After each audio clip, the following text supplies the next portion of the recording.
ఓం సాయిరాం. బాబా తన భక్తుల కోసం ప్రాణములేని వస్తువులలో కూడా ప్రాణం పోసి ఎలా ఆదుకుంటారో చెప్పే ఒక అత్యంత వినూత్నమైన లీల ఇది. ఈ కథలోకి వెళ్లే ముందు మీరు కూడా బాబా భక్తులైతే కామెంట్ బాక్స్లో ఓం సాయిరాం అని టైప్ చేయండి. అలాగే మన ఛానల్ని సబ్స్క్రైబ్ చేసుకోండి. ఒక భక్తుడు తన ఊరి నుండి షిరిడీకి నడుచుకుంటూ వెళ్తున్నాడు. దారిలో ఒక నిర్మానుష్యమైన ఎడారిలాంటి ప్రాంతంలో అతనికి విపరీతమైన దప్పిక వేసింది. చుట్టుపక్కల ఎక్కడా నీటి జాడలేదు. ఎండ తీవ్రతకు అతను స్పృహ కోల్పోయే స్థితికి చేరుకున్నాడు. సాయి, నీ దర్శనం చేసుకోకుండానే నా ప్రాణం పోయేలా ఉంది, నీవే నన్ను ఆదుకోవాలి అని నీరసంగా ప్రార్థించి ఒక ఎండిపోయిన చెట్టు కింద పడిపోయాడు. సరిగ్గా అప్పుడు ఎక్కడ్నుండి వచ్చిందో తెలియదు కాని ఒక రాతి విగ్రహం నుండి నీటి ధార ప్రవహించడం మొదలైంది. ఆశ్చర్యకరంగా ఆ విగ్రహం బాబా రూపంలో ఉంది.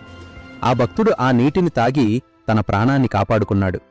కాసేపటికి కోలుకొని చూసేసరికి అక్కడా విగ్రహం లేదు, నీటి జాడలేదు. కాని అతని దగ్గర ఉన్న ఖాళీ చెంబు మాత్రం నిండుగా నీటితో ఉంది.